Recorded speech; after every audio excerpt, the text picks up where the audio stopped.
Wie sou dit nou kan dink? Ja, al die jare sit die twee van ons weer alleen aan tafel. Ik wens eindelijk net, dit kon onder betere omstandigheden wees. Ze nachtmerrie, Clara.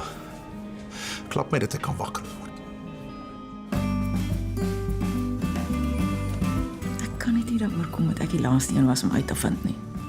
En almal het geweet. Behalwe dom, blinde, arme Klaraatjie. Beteken dit sy is single? Is jy dan nou gelukkig, Bernard? Was dit die moeite werd? Wat die hel is ek besig om te doen? Die regte ding. En ek is trots op jou.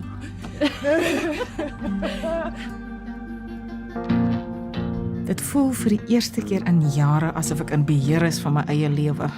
Ek gaan iemand kry om hierdie binnemure van ons af te breek, oop plan kombuis te bou. Welkom, laat ons begin. Maar hier ook absoluut dun en reg, maar dit lyk goed. Is nou roer ons kloks geweest of anti-kloks geweest? Weet jy wat jy nog nodig het? Op love at first sight.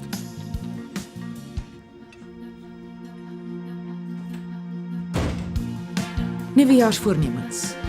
Oefen meer. Eet gesonder.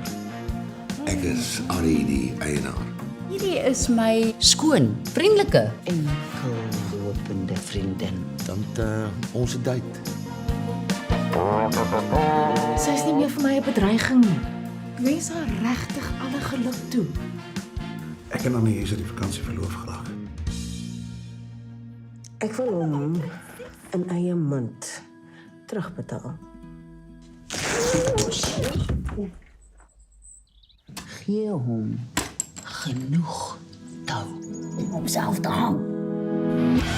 Hulle sê mos wraak is 'n dis wat op sy beste smaak as dit koud geëet word. En hierdie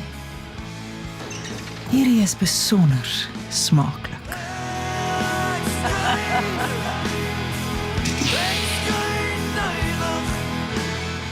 Dis koue kos, skat.